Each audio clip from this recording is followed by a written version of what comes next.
আসসালামু আলাইকুম। আশা করি সবাই ভালো আছেন। আমিও আলহামদুলিল্লাহ অনেক ভালো আছি। তো অনেক দিন পর চলে এসেছি আরেকটা ভিডিও নিয়ে। আসলে ভিডিওটা আমি ইউটিউব চ্যানেলের জন্য করেছিলাম। তো পরে চিন্তা করলাম এটা ফেসবুকেও দিয়ে দিই। তো দেখতে পাচ্ছেন যে আমি প্রথমে একটা গার্মেন্টস দেখাচ্ছি। তো এটা সিএন ব্র্যান্ডের একটা শার্ট। তো এই সিএন ব্র্যান্ডের এই সুন্দর শার্টটা আপনারা দেখছেন এখনও এটা কিন্তু সুইং ইন প্রসেসে। এখন এটা আমার ফিনিশিং অনেক কিছুই করা বাকি আছে। জাস্ট প্রসেস থেকে আমি এটা বের করে নিয়েছি। তো এই সুন্দর যে শার্টটার কলারটা কিভাবে মেক করা হয়েছে, তো এই মেকের প্রসেসটা এবং এই মেকে কী কী চেক পয়েন্ট আছে এবং কী কী ক্রিটিক্যাল ইস্যু আছে, এই সব কিছু আপনাদের সাথে আজকে আমি শেয়ার করব। তো প্রথমেই আমি দেখাচ্ছি যে আসলে এই একটা কলারে কয়েকটা পার্ট থাকে। আপনারা দেখেন প্রথমে উপরের যে অংশটা কলার আর নিচের অংশটা হচ্ছে ব্যান্ডের ভিতরে আবার কিন্তু দুইটা পার্ট আছে।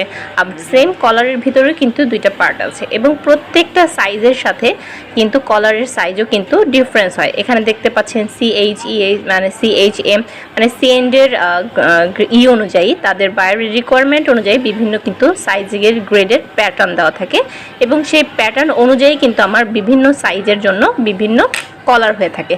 তো প্রথমে একটা কলার কিন্তু ফিউজিং লাগানোর পর আমরা সেটাকে মার্ক করে নিচ্ছি। এটা কিন্তু ফার্স্ট স্টেপ ফিউজিং লাগানোর পরে।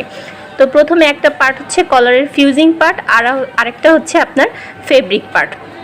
তো যে ফিউজিং পার্টটা আছে সেই ফিউজিং পার্টটা কিন্তু আমরা হার্ড প্যাটার্ন দ্বারা সুন্দর করে মার্ক করে আরেকটি পার্ট যেটার সাথে নাম্বার দেওয়া থাকে সেই দুইটা পার্ট কিন্তু আমরা ম্যাচ করে রাখছি।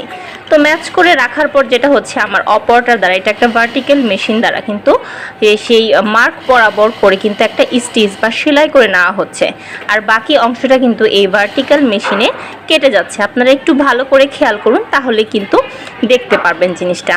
তো যেহেতু আমি কলারের আপার পার্টটা সেটা সেলাই করছি, তো সেলাই করার পর আমি কোনাগুলো, যেগুলো কলারের মেইন সৌন্দর্য যেটা কোনাগুলো, সেগুলো কিন্তু সুন্দর করে এই কর্নার পয়েন্টগুলো কিন্তু আমি এই মেশিন দ্বারা সুন্দর করে উল্টিয়ে নিচ্ছি। অনেক ক্ষেত্রে কিন্তু আপনারা এই মেশিনটা যদি না থাকে আপনারা হচ্ছে বিভিন্ন পেন্সিলের অংশ দ্বারাও কিন্তু এটা করতে পারেন। তবে অবশ্যই আপনার কোনাগুলো সুন্দর হতে হবে, তা না হলে কিন্তু কখনো এটা কোয়ালিটি সম্পূর্ণ হবে না।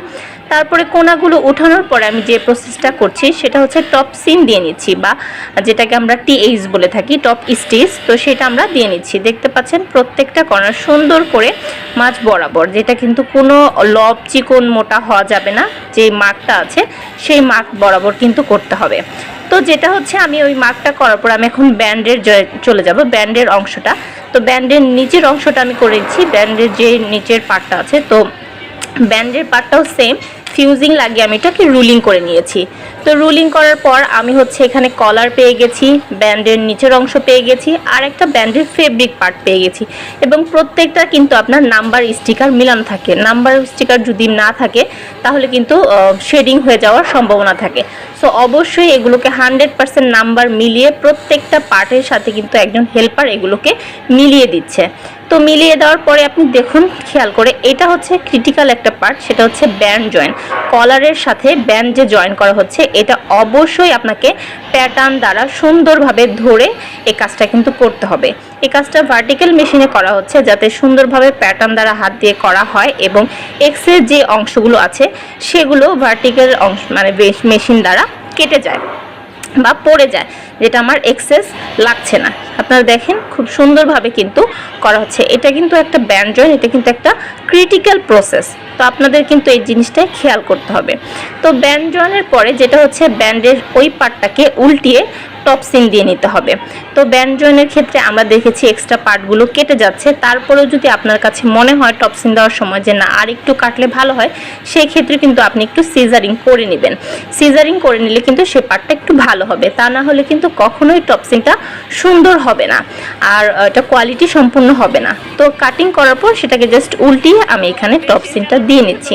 এই পার্টটা কিন্তু খুবই একটা ক্রিটিক্যাল একটা পার্ট, কারণ এই পার্টের নিচের পার্টটা যেমন সমান হতে হবে এবং উপরের সেলাইটাও কিন্তু সমান হতে হবে। তো তারপর আমরা টপ সিনের পরে এক্সট্রা যে ব্যান্ডের অংশটা আছে, যে অংশটা দ্বারা আমার কলার জয়েন করা হবে, সেই অংশটার যতটুকু আমার অ্যালাউন্স দরকার ঠিক ততটুকু রেখে বাকি অংশটা কিন্তু আমি একটি ভার্টিক্যাল মেশিন দ্বারা কেটে নিচ্ছি যাতে পরের অংশটা পড়ে যায়। তো আমার দেখা গেছে কলার এখন কমপ্লিট হয়ে গেছে। তো কলার কমপ্লিট হয়ে গেলার পরে আমার এখানে একজন কিউসি আছে, যে কিনা এই কিউআই সে কিন্তু এই কলারগুলোর প্রত্যেকটা কলার সুন্দরভাবে মেজারমেন্ট ঠিক আছে কিনা, স্টিচ ঠিক আছে কিনা, কোন ধরনের স্কিপ স্টিচ আছে কিনা, সব কিছু কিন্তু সুন্দরভাবে উনি মেজারমেন্ট দেখে নিচ্ছে, চেক দিয়ে নিচ্ছে। তারপর কিউসি পাস হয়ে গেলে সেই কলারগুলো কিন্তু সুন্দর করে মার্ক করে বডির সাথে মিলিয়ে কিন্তু দিয়ে দেওয়া হচ্ছে প্রত্যেকটা নাম্বার অনুযায়ী। তো এভাবেই কিন্তু আপনি একটি গার্মেন্টসের কলারের প্রসেস, লেআউট এবং চেকিং সিস্টেমগুলো করে নিতে পারেন। আশা করি আজকের ভিডিওটা অনেকের কাজে লাগবে। তো আমার ভিডিওটা যদি আপনাদের ভালো লেগে থাকে অবশ্যই আমার ভিডিওটা লাইক, কমেন্টস ও শেয়ার করে দিবেন। আর যারা আমাকে ইউটিউবে দেখছেন তারা অবশ্যই আমার চ্যানেলটা সাবস্ক্রাইব করে দেবেন। আর যারা আমাকে ফেসবুকে দেখছেন তারা অবশ্যই আমার ফেসবুক পেজটা ফলো করে দিবেন। তো এখনকার মতো এখানে বিদায় নিচ্ছি। নেক্সট ভিডিও দেখার জন্য আপনাদের আমন্ত্রণ রইল। আল্লাহ হাফেজ।